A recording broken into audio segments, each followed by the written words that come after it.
Kerry, the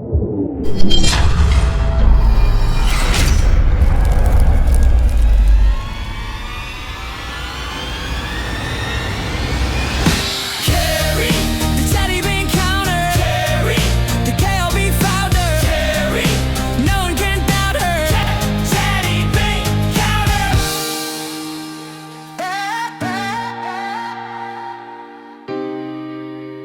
The Chatty counter. Hi everybody, my name's Kerry. I'm the CEO and founder of KLB Financial Management, and I'm also your Chatty encounter. On today's podcast, I've got with me Anne Ryan and Michele Hatton, and today's session is about women in business, but more so about the emotional sides of women being in business. Before we start on the topic, Anne, would you like to introduce yourself? Yeah. So I'm Anne from Regent Business Club. I'm a director with 2 other women, so I'm lucky to work with 2 other women as well. So there's the 3 of us. It's a relatively new company. We only launched in February of this year, and it's networking, but networking with a difference. So we're just starting to grow the company, finding our own comfort zones and where we want the company to go. And then I also work for Paramount Media, which the 2 ladies that are directors with me in Regent are the owners of Paramount Media. And that is a B2B online digital magazine. Now, with both companies, you can also receive great rewards on your spend. When you spend with us, we reward you in points. So, yeah, that's just a little brief for me. Brilliant, thank you. Michele, do you want to introduce yourself? Hi, I'm Michele. I work for Kerry as an assistant accountant. I've known Kerry for many years, since probably leaving school, but then I've also known Anne because we actually did go to school together. So, yeah. Thank you both. We've known each other through professional networking, haven't we? Yeah. And I'm a member of Regent Business Club. Yes, you are. I wanted this podcast to be about how we find as business owners, being women, and what that entails, how that impacts on our lives, how we deal with it emotionally, what does it impact on our relationship. In my first episode with Al, we touched on menopause. So trying to make it personable so that other women that either want to be business owners or are business owners can relate and feel as though they're not alone. Yeah. In the first episode, Al and I touched on menopause and how that impacted on me, being a business owner and how I've dealt with it personally. Would you be open to talk about how you've dealt with menopause? Do you feel menopausal? It's an interesting one, this, actually, for me, because I lost my dad at 38. Yeah. And that brought on an early menopause for me. Did it? Yeah, so I've been actually going through the menopause from the age of 38. Yeah. And so it's coming up 10 years now. I didn't realise that, Anne. Yeah. So hot flushes for me started relatively young. Mood swings, me changing as a person, me not knowing myself, because that's a massive thing. You don't know yourself. Yeah. You all these emotions and feelings, and you haven't got a clue. Crying for nothing. It's you can't explain it unless you're going through it. Yeah. And as women, and because we're similar age, and obviously my friends now are all similar ages as me, obviously. So it's another stage of our lives that we're all hitting together. Yeah. I found that I was 41 when I started, around my 40th, 41st birthday. And my friends weren't going through it at the same time as me. So at 38, you must have felt quite alone at times. Yeah. I did. Excuse me. I did. I felt as though my friends couldn't understand. My husband couldn't understand what I was going through. And like you say, you look in the mirror and you don't recognise yourself. You don't feel the same. Your emotions are up the wall. It was quite difficult. And I probably feel a bit more fortunate now, strangely, that my friends are reaching that age where they're starting to feel the effects of menopause. Because you feel as though you've got something back in common with them. Yeah, absolutely. Yeah. I don't think you're quite there yet, are you, Michelle, with menopause? No, I'm going through like a trial with HRT at the minute. Yeah. Because over the past few years, I've been diagnosed with a different illness that has a lot of similar symptoms. So where the hot flushes, the sweats and stuff didn't bother me. Wasn't what was wrong with me. Yeah. So I've actually been diagnosed with being fibromyalgia. So the fatigue, the tiredness, constant pains and stuff. So to me, I can't explain to people how I feel normally. But then recently, the hot flush of the sweats come on. So I knew it wasn't my illness that was wrong. I knew it was something else. And that's where we started on like a trial for the HRT. So it's only been 3 months, but it's a start and it's helped, to be fair. Do you feel as though it's helped? Yeah, but then it's also one of them where you think you're feeling hot and sweaty, but then it's the summer. Yeah. Yeah. So really, now it's like 3 months later, it's cold. So it's like, but I feel all right again now. You need to go through it again. So it's like, has it helped? Has it not helped? I don't know. We touched on, just as we were planning the podcast, about HRT. Obviously, you're trialling that at the moment. I dabbled with HRT at the beginning. My period stopped quite a while back, when around my 40th birthday. Hadn't noticed really that they were slowing down, changing. There were gaps in between. So See, that to me has not happened. Is it not? No. So you're not That's all. probably quite there No. with the menopause side of things, or perimenopause. I Yeah, didn't know what there's a part- perimenopause No, was I hadn't when the until doctor the first doctor. mentioned it. No. Yeah. But yeah, I hadn't noticed much about the periods. But then when I did try HRT, that made me have a period. And I was like, well, I don't really want Yeah. I want Want 'em that.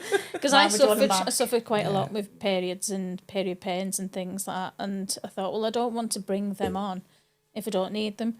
And if I can manage the other side effects, like the hot sweats, the mood swings, the memory fog, Yeah, that's terrible. can I'll fog, be in mid-conversation and just completely stop which we'll and probably think, find ourselves doing. what on earth am I talking about? You Yeah. have to give yourself a little wobble, don't you? You think, oh my God. You've not touched HRT, or you're No. not taking it, I are you? was offered HRT, but I declined it. And one of the reasons is because there's an increase in breast cancer. There's quite a lot of breast cancer in my family. Doesn't mean that if I had HRT, I would get breast cancer, because I could get it anyway, but I just declined to have it. And like you said, I didn't want my periods back. Yeah. That's part of my life that I'm not sad to see go. Yeah. But another thing is with You're left out menopause, now. with menopause, I feel old. Yeah. Me And too. I'm not old, but I feel old, because you hear of menopause and you just think, I remember my mum going through it, and she was only in her early 40s, but when I was younger, 40 seemed old, but it's not. So I just feel like a little old woman at the moment, even though I know I'm not. No, you're not. And at 38, when you started, did you feel the same then? Did you feel... No, because to be truthful, I didn't really get it, because I'd lost my dad, and I didn't relate it to that.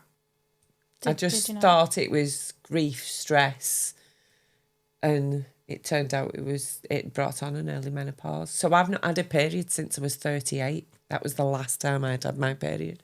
So I think I should be coming out the other end of the menopause, so to speak. I'm sure you hope so. Yeah, hopefully. When I started, like I say, it was around my 40th birthday. I mean, I couldn't wait to turn 40. I had a big 40th birthday party. And You did. I'd lost loads of weight. I was really looking forward to being 40. And then it felt like the day after my birthday, I was hit by this brick wall of perimenopause, and I didn't know what it was. And it was like you look in the mirror and you start seeing these wrinkles and you're not recognising yourself. And it was the first time I probably thought, I feel old, I look old. Yeah. But a few days before, I felt fine. As we approached my 41st birthday, and I mentioned this in the first podcast, we went out, me and my friends. So I'm like the oldest of my friend group, and we'd gone out for a few drinks, and I was sitting there and I was having hot flushes and stuff. And I found being a woman in business quite male dominated in some of the positions that I've been around and working with. Is I'm having these hot flushes when I'm in meetings with fellas, and although I've never really felt intimidated, I've always been inspired and worked alongside men really well for years. At that time where you're having these hot flushes, you can feel the beads of sweat, your hair getting wet, you start becoming self-conscious and you start questioning your mind and everything like that. And it was very scary because I didn't have anybody I felt I could talk to and relate to. And although I'd speak to my husband about it and he knew exactly what we were going through, I was going through, because he was going through it as well. Yeah. That he still couldn't relate to that. It was... I just think, like, because obviously I'm married and my husband's been brilliant, but I sometimes think he still doesn't understand fully of... it's like I'm becoming a new person again, and yet I do get snappy and I don't mean to be snappy or... Do you know? And it's a part of our marriage that we've got to navigate together as well. Then we've got the girls as well. So How old are your girls? my eldest is 29 on Saturday, and then I've got one that's just turned 26, and the youngest is 19. So mine are grown-up girls. So they're actually navigating all this with me, and they've been brilliant. Yeah. Like I said, Lee's been brilliant, but I still sometimes feel lonely. Yeah. It's very hard to describe, isn't it? I think menopause of today is spoken about more. It's not a taboo subject, so to speak. Men will speak about it as well. But I think because nowadays we work more. Years ago, women didn't work, so you were at home, so it was... People didn't have no one to talk to. But it's not like me and you sit in that office, talk all day long. It doesn't matter. So I think that matters. I mean, we spoke about it a few times about brain fog, and we laugh about it, but it is quite serious. We're sitting there, and it is scary, because you're in different situations. We try and laugh about it, don't we? We sit there looking at each other like, forgot completely what I wanted to talk about. Me, Anna and Steph are like that. Yeah. That's what's good. We're really close as well, like you and Michele are close. We're a close group, and we'll go in and we'll have our moans. We'll talk about everything and anything. Yeah, we do. And brain fog is, many a times I'll be like, I don't know what I'm saying. I forgot. Do it at Regent Business Club and Paramount is the three of you seem to get on really well. We do, and we're like a sister family. I'm the oldest of the three, so I'm coming like that part of it. I don't want to throw the women under the bus, but they're going to come to that age. And we support each other a lot as well, because I suffer from anxiety, which can be part of the menopause as well. And the girls, they're just brilliant to work with. We support each other. I think it goes in turns. So one day it'll be me, I'll be falling to pieces, and the next day it could be Anna. The day after it could be Steph. But with her, we do support each other, and we are lucky. And like my anxiety at the moment's been up and down. So they've helped me through that an awful lot as well. I think the fortunate thing for you is, because I know Steph and I know Anna as well, you're just three lovely women, and I think as Regent Business Club, you're doing really well. It's nice, isn't it? No, it's true. It's true. You're three great women, and I just want you to thrive as a business. I think you're doing really well together. Don't start me crying, Kerry. No, what's that? Got one just in case. We've got plenty of tissues on standby just in case, because it's the realisation. And please add in any comments to the below if you feel as though you can relate to what we're talking about here, because I hope so, and I hope that you can certainly be open and honest about it. You mentioned about anxiety. I don't necessarily need to go into what made you anxious, but I remember when me and Mike first got engaged, I was working at the Gus at the time. I was working in the call centre. I was in between calls, just waiting, just chilling. And I started getting pins and needles in my fingers, and then it was working its way through my body. And then I started having palpitations, and I didn't know what it was. I didn't know what was happening to me. So they sent me home, and as at home then I was staying with my mum's, and they'd started coming on more frequent. They were coming through the night, and I was like panicking. So I went to the doctors then as soon as I could do on the Monday, and the doctor said like, "Oh, I think you're depressed," and prescribed antidepressants. And I didn't feel depressed. I had nothing to be depressed about. So I have felt anxiety. Once I realised what it was, I was able to try and manage it, and I was fortunate enough that I didn't need to take some antidepressants. So I find myself lucky in that regard. But I know anxiety. My mum suffers with anxiety, and she has done for many years. And I know it can be crippling for people. It is. It's horrible. And I go through like personally, a couple of months ago, there's something going on personally in my personal life, and my anxiety just started going through the roof again. And it's like I'll have periods of it where it's nice and I'm nice, but then it was waking me up, like my heart coming out my chest, and I'm waking up like. And then we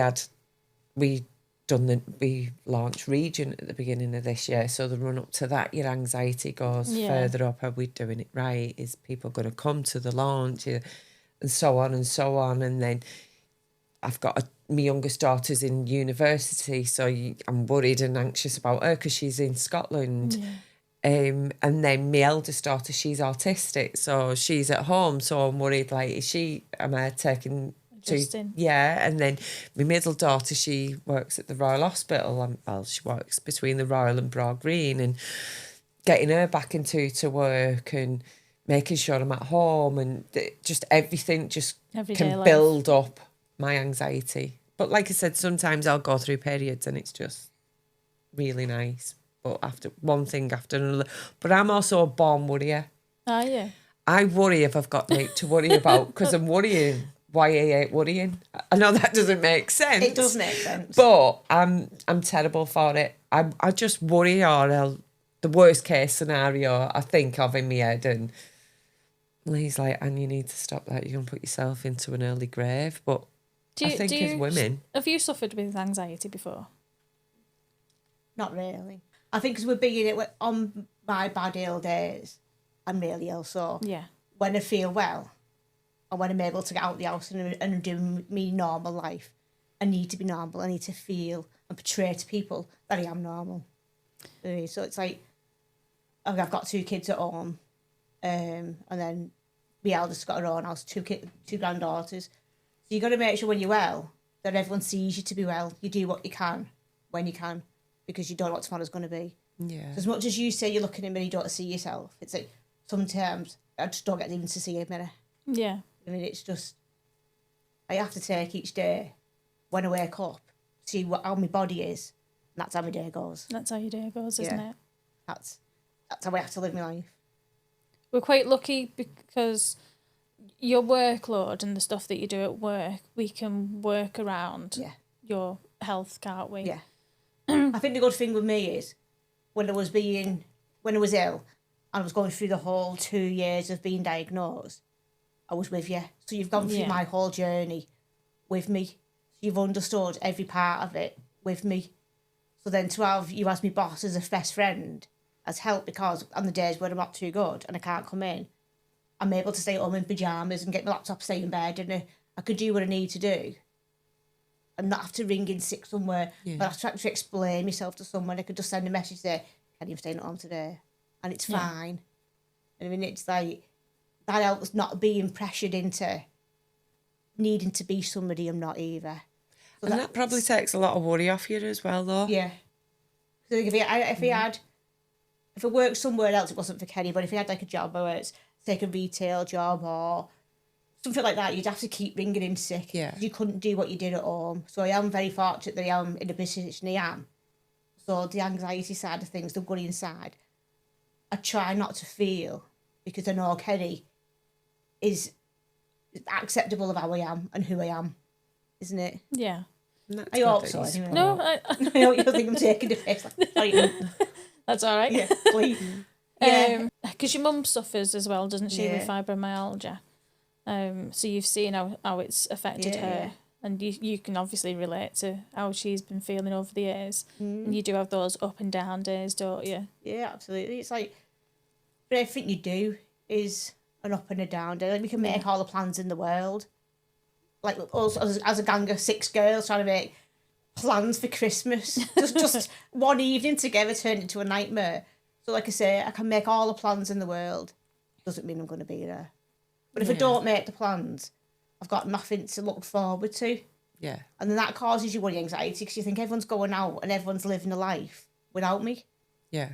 And it's like, my kids are the same. They're growing up without me. Oh. We were touching on menopause before, and how it makes you feel, and you feel different, and how didn't feel as though my friends could relate to it at the time. Do you feel that with fibromyalgia? Yeah. Is that people, because I don't know what fibromyalgia feels like. I just know what you tell me, and I think it's hard to articulate that. I think it is, because it's like, I tell you've got an earache, you understand. We've all had earache. Yeah. Everyone has an earache. Got a toothache, everyone understands. Yeah. But then this kind of an illness, because there's so much wrong, there's so many symptoms. What's wrong with me? And like my mum, same illness, but we're completely different in how we are. Your fibromyalgia, did you get diagnosed later on? Well, when I say later on, I mean like... Yeah, it took 2 over- years. 2 years to be diagnosed. It's only But- fairly recently, isn't it? And in the last couple of years. So 2021 it was. Was it? 22, yeah. Because you had a lot of fibromyalgia now, Yeah. I think. It was a thing that I'd never heard I of. hadn't until my mum had it. But I think more and more, Yeah. you hear more and more. Yeah. There's men I know who have Oh, have you? actually fibromyalgia, yeah. It's not just women. Not it's, just women. yeah. Yeah. Think of you as an animal sometimes. Put me down, Put no. you down. Yeah. No, I want the kid Yeah. to would never do that to you. I'd harm you. I'm joking. She wouldn't know. I'd find a way to come back, don't you, buddy?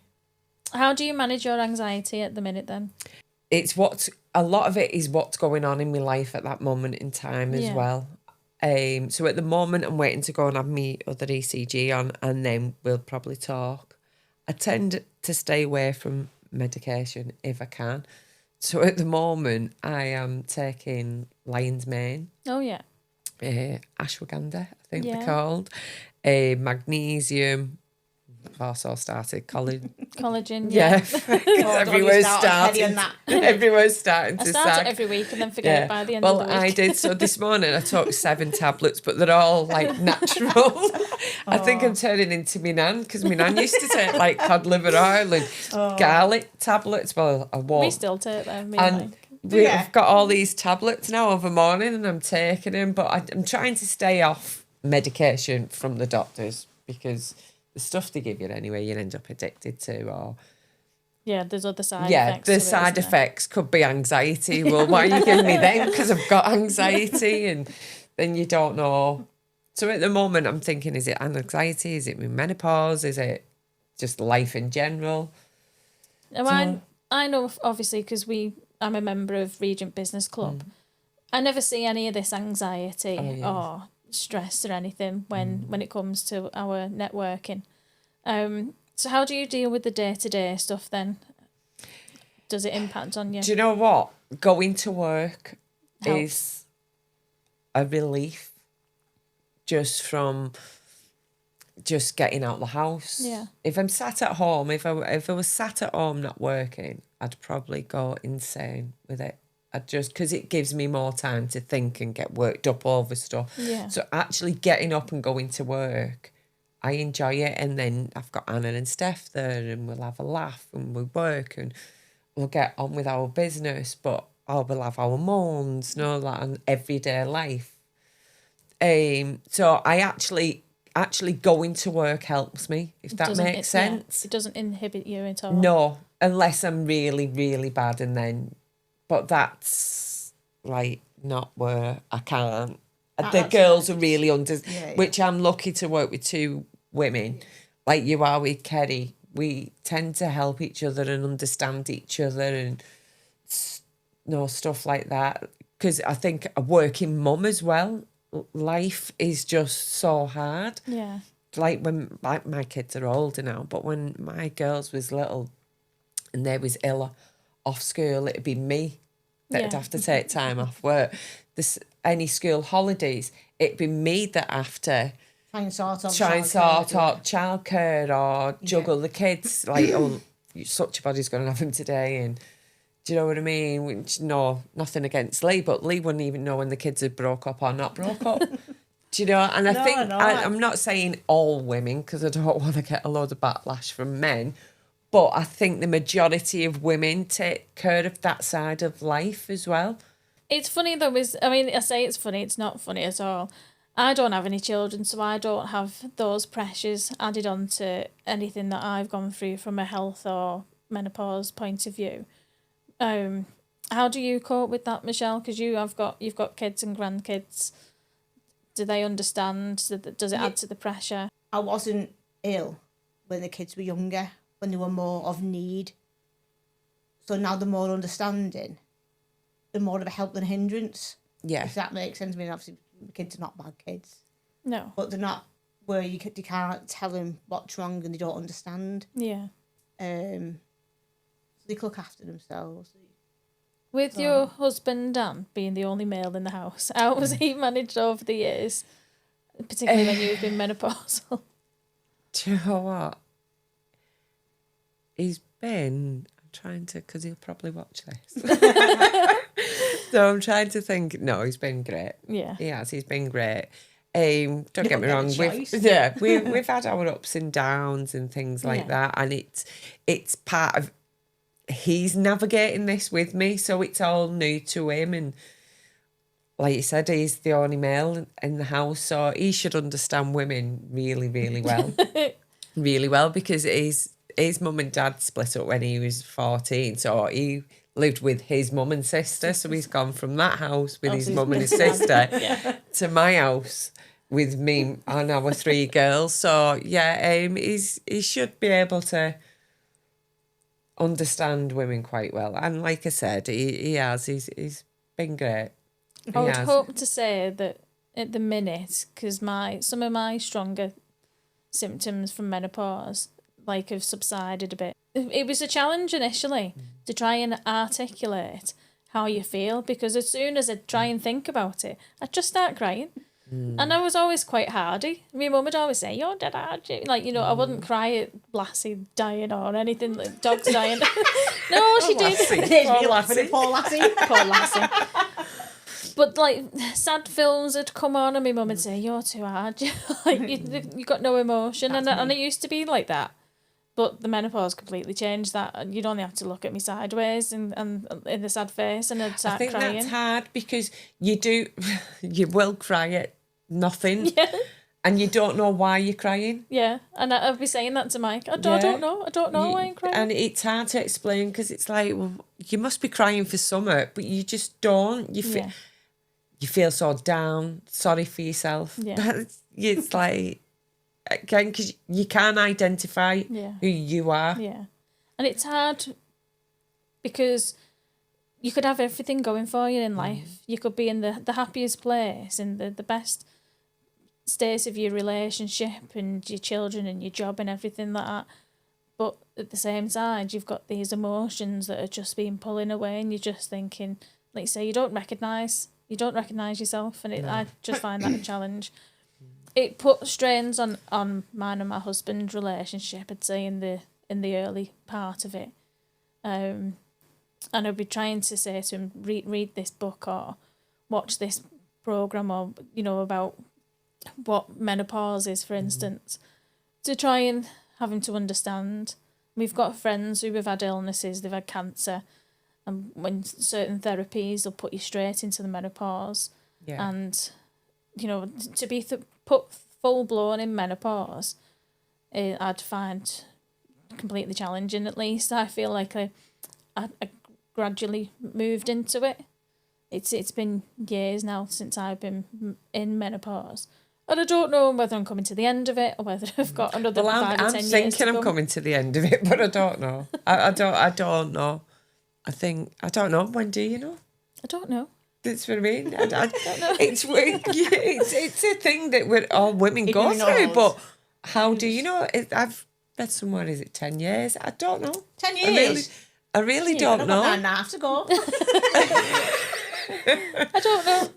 My mum started early, and she really suffered. I remember going in at Asda, The asshole. the Asda Asda. inhale bank at the time, and she had her hair short. She cut her hair short for a purpose, and she'd be stood in the queue, and you could see the beads of sweat coming, and like rolling down the back of her neck and dripping onto her face, and she would get really self-conscious, and then would start panicking and flipping, and she'd just like, I just need to get out, and you'd be stood at the till and you'd be just about to get served, and she'd be like, I just gotta go, and she would walk off, or she'd be like, what are you looking at, and drive and walk off on people. And I was like, I was fortunate not to get into that state. I just found myself in meetings with men having hot flushes and thinking, I just need my fan. I need my fan and I can't concentrate. I can't concentrate on what's going on. And that was completely alien to me because I'd never been in that position before. So that proper knocked my confidence somewhat. And I suppose you don't necessarily feel that with you if you're working with women. No, but at the time I was working with the girls that I work with now. So when my dad died and stuff like that, so I was in an office. Was you? And where you're saying with your mum with the back of her neck and stuff, that's happened to me, the back of my hair, and it starts ringing and you're like, what's going on? Waking up every night. I'd go down, I'd be wetting towels and wringing them out and putting it over me in the bed. The window's wide open, you'd be freezing. And when you're working in an office with a lot of people, men as well, and even though it's not anything to be embarrassed of, sometimes you don't want to speak. Yeah. What's up with you? You know, you've got a male supervisor or a male team leader, and it's like you go in the toilet where you just go red. All of a sudden, be thinking, why am I so hot? Yeah. Right? And so I think on that bit, I can relate to a lot of women that do work in office. I am lucky at the moment. Yeah. And used to are probably lucky because yous work together. Yeah. So the environment that we work in, it's not male dominated and stuff like that. Because I couldn't imagine just going into a board meeting and starting a hot flush and thinking, oh, what do I do here? I was in a meeting. There was 4 fellas and myself, and it was at my point in the meeting where I was talking numbers. So I was presenting the finance report. So everyone's looking at me. And then I start having this hot flush and I'm scrambling to think I just need this fan because I could feel the beads of sweat like coming off on my face. I'm thinking I need to wipe my brow. It takes you off your train of thought and you could just see them looking at me and I'm thinking, oh God, what do we do? I know, but then from a point of view, it's like, from a man, no offence people, but a man wouldn't think, oh my God, it's a menopause thing, it's a natural thing. You'd look at you and think, she doesn't know what she's talking about, she doesn't know what she's doing, and would see it as a downward thing on you. I thought that they were very polite. They were very considerate as well. They didn't bring it up, but I was like thinking, what on earth must they be thinking? More men understand it in the workplace. Absolutely. Well, me and Al were able 'cause to there's talk about it. A lot. Well, everyone has a policy on menopause now. Yeah. Do you know? I think men have a menopause as well. I'm sure. Please They have go through it now and again. There you go. Midlife. A lady crisis. pause. Yeah, I think no. No, you know what? I think men can Sorry, suffer. Yeah. It would be interesting, to be honest now. Yeah. If you're a male and you're watching this podcast, please feel free to add your comments below on how you find menopause, or being in a relationship with a lady with menopause, or being a man in business and dealing with women that have got menopause, because it would be interesting to see what perception those men thought of me in that meeting. Yeah. So I feel like we've come full circle. We've talked about a multitude of health and personal things. If we take it back to them women in business and how do we feel, what work environment, how we felt, and do we feel like there's been any progression in recent years? I personally think now there is a lot of help in workplaces for you. Like I said, I weren't actually a director at the very beginning of my menopause. Did you feel supported when you was an employee? Do you know, I don't think I actually come out and told my manager I'm in menopause. And I think that was, and it sounds really stupid, probably because I felt embarrassed. Yeah. Even though there's nothing to feel embarrassed for, even though I knew there was policies, there was procedures, there was help there, I just think I was embarrassed as a person to say, look, I'm feeling this way. My anxiety is bad. I don't know what's going on with me. I can't come in today. I'm going through the menopause. Because did they think that was just an excuse to stay off work? Especially... And this is where I don't want to go back into the man thing. Does a man understand if you've got a male boss? Hang on a minute, she's just phoning in sick, or do you know what I mean? But women can be just as bad as well. Yeah. Some women can be ruthless. It's, do you know? Yeah, like, absolutely. Lack empathy. Yeah. And it, no, that would be do you know, like, because it was like you were saying before, with your illness, everybody's different. Yeah. So you could have a female boss who went through the menopause and it was a breeze. Yeah. That's And Michelle. And it's like, well, I didn't do this, and everybody is different. I do think a lot has changed. People are talking about it more as well in business. The situations where I've been with men in the environment, I've felt that I've needed to apologise for that. It would be, oh, I'm sorry, I'm having a hot floor sore. I'm sorry that I've got some brain fog, but I felt as though I could talk to them about it. Yeah. So I've been fortunate in that way, and the policies do help. I do think men are more aware than they used to be. Now, yeah. Yeah, It's unacceptable. I think so. I do still think there's some work to do in people being, not just men and women, being aware of what the symptoms, the consequences, and how it can impact the day-to-day of working environment. Well, it can, because some days you can be so tired. Yeah. Your brain doesn't work at all, and you've got meetings, or you're like, you can't just cancel them. You've got to go, and you look like shit, basically.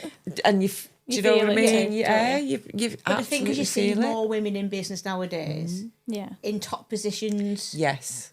It's good that we've all had that positive experience. Yeah. Can I just say thank you to you both for being open and talking about your emotional things. I'm hoping that many people watching the podcast today will be able to relate. Please, male, female, put your comments below on how you think. 1, the episode's gone. 2, can you relate? And 3, is there anything else that you would like us to talk about in our future podcasts? Just want to say thank you very much. Can I just thank you both for coming and joining me today, and for taking some time out of your busy schedule. It's been a pleasure. No, thank you both for being open and honest. You too, Michelle. You're very welcome. I just want to say thank you for people for watching today's podcast. If you're male or female and can relate to anything that we've mentioned relating to health, menopause, being in business, and how that's impacted on life, then please comment below. Looking forward to seeing you on the next episode. Kerry, the Chatty bean counter. Kerry, the KLB founder. Kerry, no one can doubt her. Chatty bean counter. Kerry, the Chatty bean counter. Kerry, the KLB founder. Kerry, no one can doubt her. Chatty bean counter. Oh, accounting with style. The KLB smile. Turn up the